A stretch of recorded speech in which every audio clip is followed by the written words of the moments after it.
What is going on, guys? It's your boy Edward V, and today we're going to do another special video. You guys seem to like these special videos, so hey, why not? They're very informative, and we're touching on really important topics for nutrition and health. So I thought this one was very important. Around September 24, there was a video that was put up by Crossfit, the channel Crossfit, and it had Dr. Jason Fung on that video. And it was basically a small conference that he was holding, but it was incredibly brave for him, courageous of him to do an entire conference based on this one particular subject. And the subject that he was talking about was corruption within the medical industry. And big pharma being tied to it, food groups like sugar and fructose being tied to it, basically big industries ties to the medical industry and in the field of doctors and universities and even the journals that publish studies. And it's an incredibly important topic because one thing that is incredibly frustrating when it comes to studies is that it is hard for one to take anyone's interpretation or discussion of a study seriously, because there can be other studies that will contradict the studies that you are presenting towards your audience or towards whoever you're speaking to, or for whatever whatever reason that you're utilizing these studies to show to someone else. Anyone could come in the comments and say, well, these studies say something completely different, which is why I'm basically on my crusade of looking at studies that are pro intermittent fasting, looking at studies that are against intermittent fasting, or stating that intermittent fasting doesn't have any advantage, and then studies that say that they do. Why I do this is because of these underlying reasons why a study can be set up in a way where it's basically doomed to fail. For example, I'm going to jump into quickly summarizing his video. His video is about 40 something minutes. I will link it down below, but I'll quickly summarize it for you. So if you want to stick here, you can. And if you want to get further in the details of what he's talking about, you can watch the video. It'll be linked below. But before I jump into that, I do want to talk about the differences that you can see in studies. And I always say, you have to look at the methodology. You have to look at the conflict of interest. You have to look at the setup, the sample size. All of these different metrics can determine where the study is going to go. So once there's metrics that are established, people who are anti-intermittent fasting can easily make studies using variations but keeping the core metrics the same to try to make the end result be positive towards whatever agenda, maybe depending on what they're trying to do, or whatever conclusion that they're looking for. So if there's a conflict of interest there, and then the study also shows that, for example, intermittent fasting is not advantageous, you can see clues within the data. For example, if they use intermittent fasting where you can actually eat during the time when you're fasting, that can skew the information so that the benefits of intermittent fasting won't shine, because you're not allowing the person's body to get into that post-absorptive range and stay there at a consistent clip. Thus, you are kind of throwing it all off anyways, and then equating it to calorie restriction, either on purpose or not on purpose, but whatever the case may be, the methodology is flawed already because you're allowing that specific protocol to take place. And this is the importance of that. And this is why, yes, if you want to be an advocate against intermittent fasting, it's not hard. The studies are out there that say intermittent fasting has no advantage. But if you want to be an advocate for intermittent fasting, it's also not hard as long as you're doing the work, as long as you're looking at the meta-analysis that take multiple studies and then looking at each individual study within the meta-analysis to determine where's the flaws inside the meta-analysis. before we even get to the summarization of all of the papers. So that's my 2 cents on the matter. I wanted to throw that in the beginning. Conflict of interest is important because it can skew the entire methodology of the study, which then can help produce the results or the conclusion that they're looking for. One thing to note, though, is that you cannot create a fraudulent study. A fraudulent study is very, very dangerous. So, no matter how bought someone is, there is a high likelihood, very high, that they will not create a fraudulent study. Now, I need you guys to be clear, because I want to be clear before I jump into the summarization of Dr. Jason Fung's conference that he had. A fraudulent study is where you do everything, you set up the methodology, and then when the conclusion comes, you say, I don't like that conclusion. I'm going to change all the data just by hand, and then we're going to present this and say this is what happened. That's very dangerous. This is very dangerous for the researcher who is publishing it, because it can be peer reviewed, which means that people can look at it, people can actually try to replicate it, and if they get a complete opposite result on a consistent clip than what you got, because it's peer reviewed and other people can see it and it's published, so other scientists and other researchers can do their own take on it, then there can be an investigation done. And then within that investigation, they can find that your study, when they look at your raw data, because you're building it over time, you can't change the raw data. When they look at the raw data and they see that you actually changed everything, you're removed from the medical field, you can be arrested, so many things can happen. So, fraudulent studies, I want you to understand, there can be corruption in which they manipulate methodology, they do a lot of things so that the end conclusion can be something that's favorable to them, or they can just decide not to publish the study, which we'll get into that when we talk about the summarization of Dr. Jason Fung's conference. But to completely put the wrong answers that's contradicting the raw data when it was put together, that is a fraudulent study. So a fraudulent study and a corrupt study is not the same thing. Just putting that out there. Now let's go ahead and get into the summarization of this conference.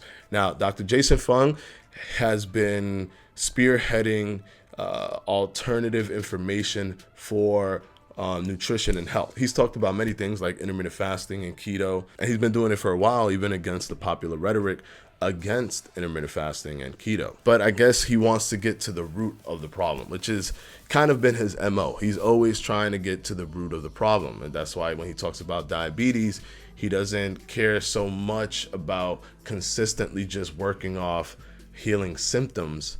He wants to heal the problem, the actual issue. He wants to go to the root of it. And I guess that taking this stance against the corruption within the medical industry when it comes to journals and when it comes to publications and when it comes to studies is his natural progression or natural evolution to getting to the root of the overarching problem of people being sick and people being overweight. He's going a few more layers deep, if you will, to try to figure out or to try to inform the general public. So let's go ahead and summarize his conference or his talk on this subject. He talks about industry payments, right? So what is industry payments? It's, believe it or not, when you have a lot of money, you can move the conversation in whichever way you like. Coca-Cola has a lot of money. So if they want to have studies that come out that say that sugar is good or sugar isn't bad or what have you, they can do that. And you don't have to make a fraudulent study. You just have to set up certain methodologies, repeat studies over and over again until you get a desired result. That can definitely happen. He looked at 37 experts who were paid by industries to do talks. These experts are people that are in cancer research or in the medical field or doctors that do these like keynotes but basically on behalf of the industries like Coca-Cola, Big Pharma, who wants to sell a specific medicine or what have you. He looked at 37 experts. Some were receiving $180,000 to speak, some receiving $150,000. One outlier that wasn't even part of the chart was receiving upwards of $2.8 million just to speak on a topic that's related to these industries. And the industries are paying them to do the speech, to do the talk. So you can see where that is an incredible high level of conflict of interest. You're being paid by the person in which you're going to talk about their specific product and if it's good or not based on your expertise. That's very clear. You can't do that in any other avenue for any other thing. It'll be corruption, except for this. For some reason, it is a normal practice. He even pulled up a data chart from PLOS.org. It looked at studies that had conflicts of interest within funded studies by companies that promote sugar or companies that sell sugar in any capacity, either Coca-Cola, Pepsi, or whatever, just sugar companies, whatever it is. He looked at major studies that were released that were funded by these industries, and he looked at major studies that were released that were not funded by the industry. And it was basically the reverse. 83% of the studies that were funded by these industries were favorable to sugar. 83% of the studies that had no funding and did not have a conflict of interest was not favorable to consumption of sugar. Stated that there were problems with consuming sugar to the body. Meanwhile, the other studies show that there weren't any problems with consuming sugar with the body. He also looked at an aggregated study done by the British Medical Journal in 2017 that put together all of these different journals and showed how much they actually pay editors to put, these publications on there. And the amount of money that they are giving to an editor is incredibly high. For example, the Journal of American College of Cardiology was paying upwards of $400,000 per editor. $400-something thousand per editor. So you're probably thinking, okay, but what makes that corrupt? Well, then he gets into reprints. He gets into how there's financial gain from the journals themselves by creating reprints. So what are reprints? They are where they print a massive amount and sell it to any type of special interest industry that cares about the results of these studies. So it basically creates a system where the journals themselves want favorable studies to come out that would benefit specific companies, because that's how that machine works in which the journal can grow financially. So how would this work? If you do a favorable study for sugar, for example, then Coca-Cola didn't create that study, they didn't fund that study, but they got wind. Hey, this study came out in this very prestigious journal. Huh? What study? About what? Sugar? And what did it say? Oh, that sugar isn't bad for you? We want hundreds and thousands of copies of those, and we're going to hand these out to all these different medical institutions. The industry then goes to the journal, asks for reprints, pays a large amount for the reprints. They reprint them and then sell them to that industry. That's why so many studies are actually paid to view. And yes, I pay for them individually, but there's a different cost for an individual versus for a company. It's a higher cost for a company. And then they're doing basically mass production or mass reprints, which could net that journal or that publication a large amount of money. So it fuels them to want these studies to be favorable to these big corporations. There are systemic situations that people are looking away from when it comes to these studies that can facilitate a certain level of corruption and change the narrative over time. If Big Pharma, for example, wanted to run some type of study, if a company wanted to run a study for a certain medicine, and 90% through the study, they realize that the results are going to be that the medicine is harmful for you or that it won't work for you, that company can discontinue that publication.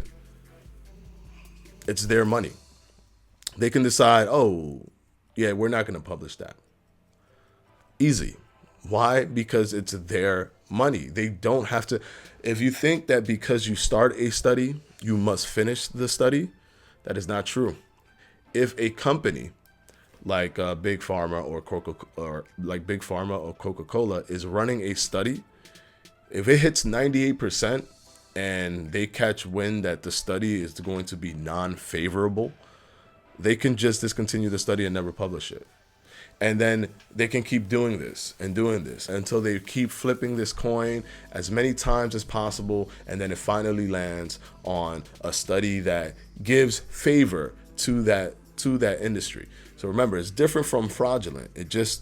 They had studies that showed that it wasn't favorable. They just never published it. And then they had a study finally say it was favorable, and then they did publish it. So if you use the methodologies that they use, it's possible to replicate it. But what about all the studies that came beforehand that you never saw before? Those are the things that are the issue. It's the money within the medical industry, within Big Pharma, within these big companies that have the money to fund. They're the ones with the money to fund it. Someone who's just doesn't care. They're the ones that have a special interest when it comes to the favorability of these products.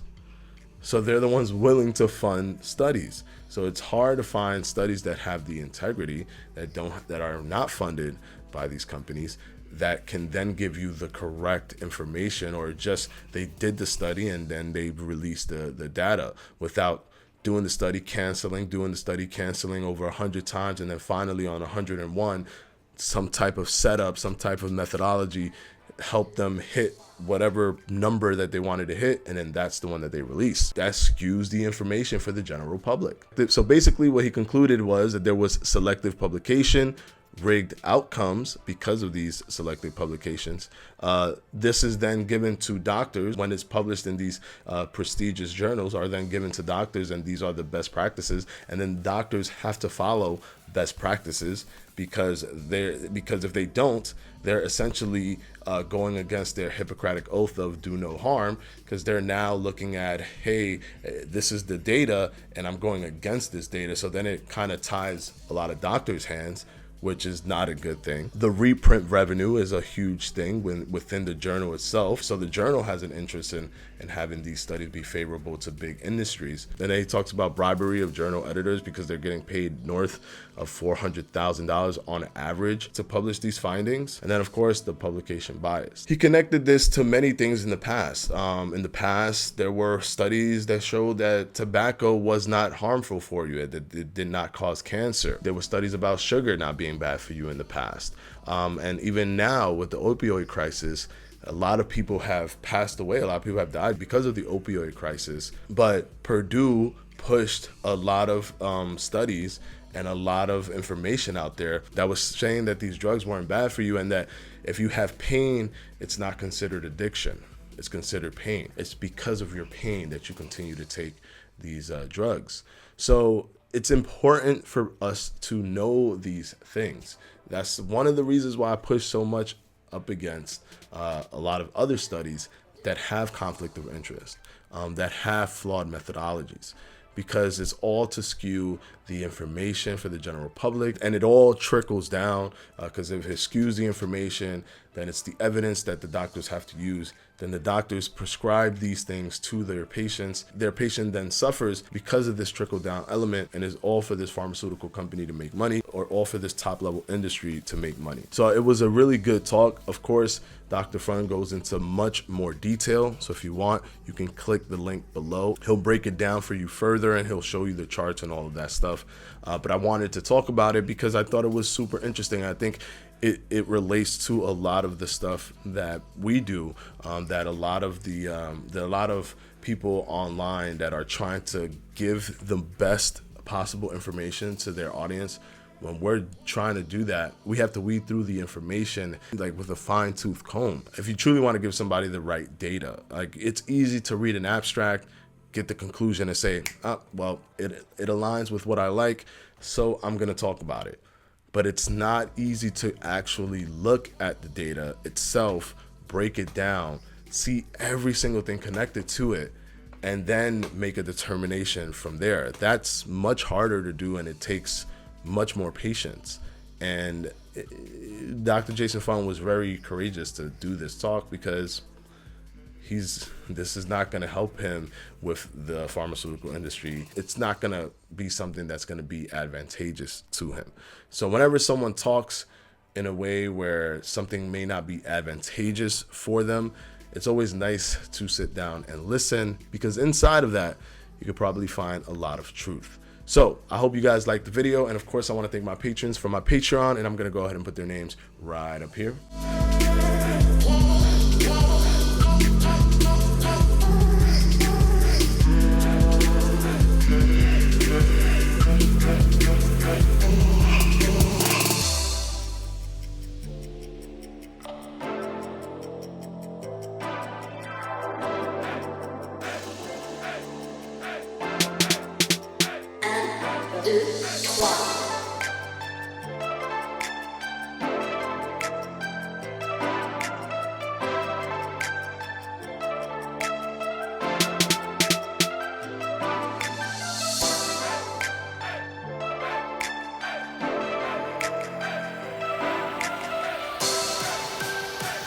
And of course, as always, guys, I'll see you on Wednesday for another FAQ. Peace.